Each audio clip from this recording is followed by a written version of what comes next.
Movie की शुरुआत एक ट्रक से होती है जिसे चेक इन पॉइंट पर सैनिटाइज किया जा रहा होता है। ट्रक ड्राइवर सरकारी कर्मचारियों से पूछता है कि क्या मसला है, आप लोग सैनिटाइज क्यों कर रहे हैं। तो इस पर कर्मचारी लोग बताते हैं कि यहाँ की पास ही की फैक्ट्री में लीकेज हो गया था, जिस वजह से सभी वाहनों को सैनिटाइज किया जा रहा है। फिर ट्रक आगे की ओर चल पड़ता है और कुछ देर चलने के बाद ट्रक ड्राइवर का फोन रिंग करने लगता है और जब वो फ़ोन उठाने की कोशिश करता है तो इसी बीच उसके ट्रक से हिरन टकरा जाती है, जिसके बाद वो ट्रक से उतरकर हिरन को देखने के लिए जाता है तो उसे पता चलता है कि हिरन मर चुका है और फिर वो अपने ट्रक में बैठकर वापस चला जाता है। लेकिन हम देखते हैं कि हिरन जिंदा है और वो काफ़ी अजीब तरह से खड़ा हो रहा है। खैर सीन चेंज होता है और हम सियोक नाम के एक आदमी को देखते हैं और यही इस मूवी का मेन हीरो होता है और हमें पता चलता है कि कुछ दिन पहले ही उसका डिवोर्स हुआ था। उसके साथ उसकी बेटी भी रहती है। दरअसल सियोक एक कंपनी का मैनेजर होता है, जिस वजह से वो अपने काम में काफ़ी बिजी रहता है। ज़्यादा बिजी होने के कारण अपनी बेटी को वो टाइम भी नहीं दे पाता और आज उसकी बेटी का जन्मदिन भी होता है। तो सियोक अपनी बेटी के लिए एक गिफ्ट ले आता है, लेकिन काम के स्ट्रेस की वजह से उसे ये भी याद नहीं रहता जो गिफ्ट वो उसके लिए लाया है उसी तरह का वो गिफ्ट उसे क्रिसमस पर दे चुका है। इसलिए वो अपनी बेटी से माफ़ी भी मांगता है, लेकिन उसकी बेटी कहती है वो अपनी मम्मी से मिलना चाहती है जो उनसे अलग दूसरी सिटी यानी बुसान में रहती है। लेकिन कुछ दिन पहले ही सियोक का डिवोर्स हुआ था, इसलिए वो उसे ले जाने से मना कर देता है और जब वो अपनी बेटी को उदास देखता है तो बुसान ले जाने के लिए तैयार हो जाता है, जिसके बाद अगले दिन वो अपनी बेटी के साथ ट्रेन से बुसान के लिए निकल जाता है। उसी बोगी में हाई स्कूल के कुछ स्टूडेंट भी होते हैं जो सभी एक बेसबॉल मैच को अटेंड करने जा रहे होते हैं।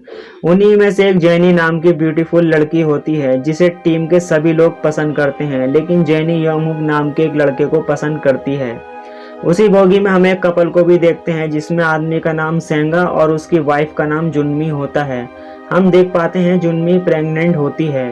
अब ट्रेन के चलने से पहले उसमें एक लड़की चढ़ती है जिसे देखकर लगता है कि वो किसी वायरस की शिकार है और जिस वजह से वो वहीं पर गिर जाती है।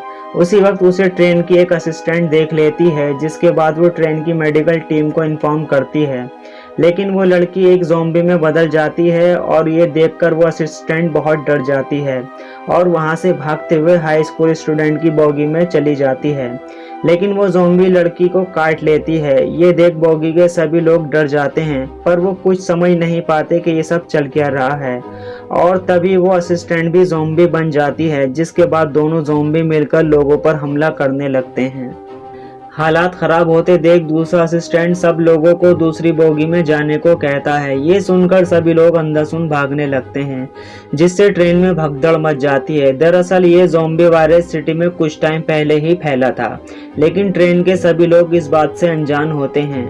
अब ज़ॉम्बी आगे की ओर जाने लगते हैं। ये देख सियोक अपनी बेटी को लेकर भागने लगता है।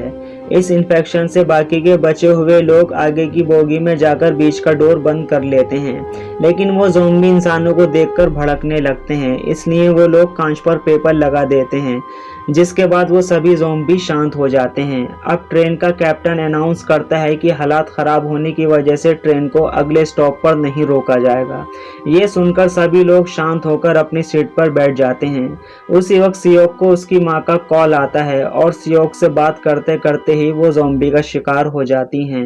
अब उसकी माँ भी मारी जाती है। इस वजह से सियोक काफ़ी उदास हो जाता है। इसके बाद जब ट्रेन अगले स्टेशन पर पहुंचती है तो वहां पर भी बहुत सारे ज़ॉम्बी होते हैं, इसलिए ट्रेन को रोका नहीं जाता। हमें पता चलता है कि पूरा शहर इस वायरस का शिकार हो चुका है, जिसकी वजह से वहां की गवर्नमेंट और मिलिट्री भी पीछे हट जाती है।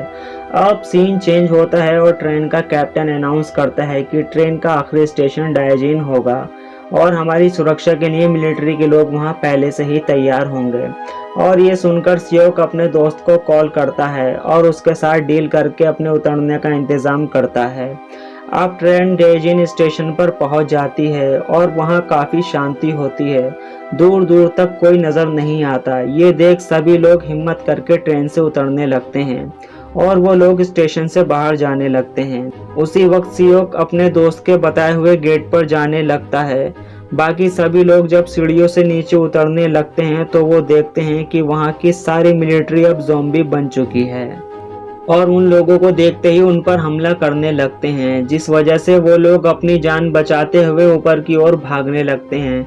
दूसरी तरफ सियोक अपनी बेटी को एक जगह खड़ा कर कर खुद आगे जाता है, लेकिन जब उसे कोई नहीं दिखाई देता तो वो अपने दोस्त को कॉल करता है और उसका दोस्त बताता है कि मैं तुम्हारी अब हेल्प नहीं कर पाऊंगा। और तभी वहां पर बहुत सारे ज़ॉम्बी आ जाते हैं। ये देख सियोक अपनी बेटी की ओर भागने लगता है, लेकिन ठीक समय पर सेंगा उसे अपनी वाइफ के साथ अंदर भेज देता है। लेडीज और बच्चों को वो लोग ट्रेन के अंदर भेज देते हैं और खुद उन ज़ॉम्बी को रोकने की कोशिश करते हैं, लेकिन वो उन ज़ॉम्बी को ज़्यादा देर नहीं रोक पाते और सियोक समेत बाकी सभी लोग भागते हुए ट्रेन में चढ़ जाते हैं। अब सभी लोग अलग अलग बोगी में रह जाते हैं और तभी ट्रेन एक टनल में एंटर करती है और उन्हें पता चलता है कि ज़ॉम्बी अंधेरे में नहीं देख पाते। इसी बात का फायदा उठाकर वो दोनों बोगी नंबर 13 में चले जाते हैं, जहां से वो सभी को लेकर बोगी नंबर 15 की ओर जाने लगते हैं। और तभी टनल खत्म हो जाती है और वो ज़ॉम्बी उनके पीछे पड़ जाते हैं। तब सेंगा उन ज़ॉम्बी को एक दरवाजे की मदद से रोकने की कोशिश करता है और सभी लोगों को आगे जाने के लिए कहता है, लेकिन बोगी नंबर 15 का दरवाज़ा कोई नहीं खोल रहा था। इसलिए योंगुक अपनी गर्लफ्रेंड जेनी को कॉल करता है। तब हम देख पाते हैं कि एक असिस्टेंट जेनी को बोलने से रोक लेता है। दरअसल बोगी नंबर 15 में योंगसुक नाम का एक सेल्फिश आदमी होता है जो उन लोगों को अंदर आने से रोकता है, क्योंकि उसे ऐसा लगता था कि वो लोग भी ज़ॉम्बी वायरस से इन्फेक्टेड हैं। और तभी योंगुक उस दरवाजे को तोड़ देता है। इसी बीच सेंगा को एक ज़ॉम्बी काट लेता है और वो समझ जाता है कि वो भी अब बहुत जल्द ज़ॉम्बी बन जाएगा। इसलिए वो सियोक को अपनी बीवी को वहां से लेकर जाने के लिए कहता है। सेंगा आखिरी बार अपनी वाइफ को अलविदा कहते हुए अपनी बच्ची का नाम सेला रखने के लिए कहता है और तभी वो ज़ॉम्बी उस पर अटैक करके बुरी तरह से मार देते हैं। सियोक और सेंगा की वाइफ वहां से भागकर दूसरी बोगी में चले जाते हैं और गेट बंद कर लेते हैं, लेकिन उनमें से एक ओल्ड लेडी ज़ॉम्बियों का शिकार बन जाती है। अंदर आने के बाद सियोक योंगसुक पर बहुत गुस्सा होता है क्योंकि उसने गेट नहीं खोला था, जिसकी वजह से 2 लोगों की मौत हो जाती है। लेकिन योंगसुक दूसरे लोगों को सियोक की ओर भड़काने की कोशिश करता है और कहता है ये लोग भी ज़ॉम्बी वायरस से इन्फेक्टेड हैं, इसलिए उन लोगों को अगली बोगी में भेज दिया जाता है। योंगुक के साथ जेनी भी चली जाती है। वहीं पीछे एक लेडी अपनी ओल्ड सिस्टर की मौत की वजह से बोगी का गेट खोल देती है, जिससे सारे ज़ॉम्बी अंदर आके बाकी के लोगों पर अटैक करके उन्हें मार देते हैं। लेकिन उस हमले में योंगसुक अपने एक असिस्टेंट के साथ वॉशरूम में छिपकर बच जाता है। वहीं दूसरी ओर ट्रेन का कैप्टन बुसान स्टेशन के कंट्रोल ऑफिस में कॉल करता है, क्योंकि उसे खबर मिलती है कि बुसान अभी तक इस वायरस से सेफ है और आगे जाने पर एक जगह उन्हें रास्ता ब्लॉक मिलता है। ये देख ट्रेन का कैप्टन अनाउंस करता है कि जो भी लोग जिंदा बचे हैं वो मेरी बात को ध्यान से सुने। आगे का रास्ता ब्लॉक होने की वजह से हम इस ट्रेन को बुसान तक नहीं ले जा सकते, इसलिए मैं लेफ्ट साइड की ट्रेन को स्टार्ट करने वाला हूँ। जो भी लोग इस अनाउंस को सुन रहे हैं वो जल्द से जल्द उस ट्रेन में पहुँचें। इसके बाद कैप्टन बाहर निकलकर एक दूसरे इंजन में जाके उसे स्टार्ट करता है। वहीं दूसरी ओर सियोक और बाकी सभी लोग ट्रेन से बाहर निकलते हैं, लेकिन योंगसुक और उसका असिस्टेंट अभी तक वॉशरूम में फंसे होते हैं। फिर योंगसुक अपने साथी को धोखा देकर वहां से निकल जाता है। दूसरी तरफ कैप्टन इंजन को बाहर लाता है। तभी वो देखता है कि एक जलती हुई ट्रेन तेजी से उसी ट्रैक पर उसके सामने आ रही है और उन दोनों की भयानक टक्कर हो जाती है। उस हादसे में जेनी और योंगुक ही बच पाते हैं। इसके बाद वो दोनों भागकर दूसरी ट्रेन में जाने की कोशिश करते हैं, लेकिन ट्रेन का डोर लॉक होने की वजह से योंगुक दरवाजे को नहीं खोल पाता। उसी वक्त योंगसुक वहां आ जाता है और जेनी को ज़ॉम्बी की तरफ फेंक देता है। अब जेनी भी इन्फेक्टेड हो जाती है। अपनी गर्लफ्रेंड को मरता देख योंगुक बहुत रोता है और तभी जेनी उसे भी काटकर ज़ॉम्बी बना देती है। दूसरी ओर हम देख पाते हैं कि वो चारों हादसे में किसी तरह से जिंदा बच जाते हैं और हम देखते हैं कि कैप्टन भी जिंदा होता है, जो कि दूसरे इंजन को लेकर वहां से जाने लगता है। तभी उसे योंगसुक दिखाई देता है और वो उसकी मदद करने के लिए उसके पास जाता है, लेकिन योंगसुक उसे धोखा देकर मरने के लिए वहां छोड़ जाता है। दूसरी ओर उन सभी पर ज़ॉम्बी हमला कर देते हैं, पर उनमें से एक आदमी अपनी जान देकर उन लोगों को वहां से निकाल देता है। लेकिन खतरा अभी टला नहीं था। उनके पीछे बहुत सारे ज़ॉम्बियों की भीड़ पड़ जाती है और जैसे तैसे ज़ॉम्बी से बचते बचाते वो तीनों इंजन पर चढ़ जाते हैं, मगर ज़ॉम्बी भी उनका पीछा नहीं छोड़ते और ट्रेन के पीछे लटक जाते हैं, जिससे ट्रेन की स्पीड हल्की होने लगती है। ये देख सियोक उन ज़ॉम्बी को हटाने की कोशिश करता है और ऐसा करने में वो कामयाब भी हो जाता है। और तभी योंगसुक कैबिन के बाहर निकलता है और हम देखते हैं कि अब वो भी इन्फेक्टेड है और वो सियोक पर हमला कर देता है। इस हमले में सियोक के हाथ पर योंगसुक काट लेता है और किसी तरह से सियोक योंगसुक को नीचे गिरा देता है। अब सियोक भी इन्फेक्टेड हो जाता है और वो ये भी समझ जाता है कि वो बहुत जल्द एक ज़ॉम्बी में बदलने वाला है। इसलिए वो दोनों को केबिन में लेके चला जाता है और सेंगा की वाइफ को ट्रेन का कंट्रोल सिस्टम समझाता है ताकि वो बुसान पहुंचकर ट्रेन को रोक सकें।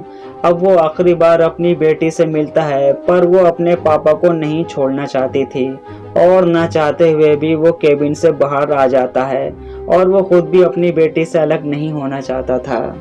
अब वायरस उस पर हावी होने लगता है, जिसके बाद वो ट्रेन से कूद जाता है।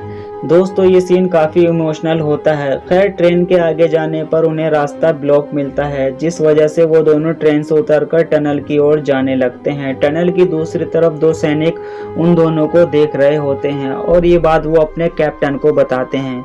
तब कैप्टन उन दोनों को मारने का ऑर्डर देता है। शूटर शूट करने वाले ही होते हैं कि तभी उन्हें किसी के गाने की आवाज आती है और ये गाना स्वयं अपने पापा के लिए गा रही थी और ये सुनकर शूटर समझ जाते हैं कि वो दोनों ज़ॉम्बी नहीं हैं। कुछ इस तरह से उन दोनों की जान बच जाती है और यहीं इस मूवी का एंड हो जाता है। तो गाइज अगर आपको मेरी एक्सप्लेनेशन पसंद आई हो तो चैनल को सब्सक्राइब ज़रूर करना।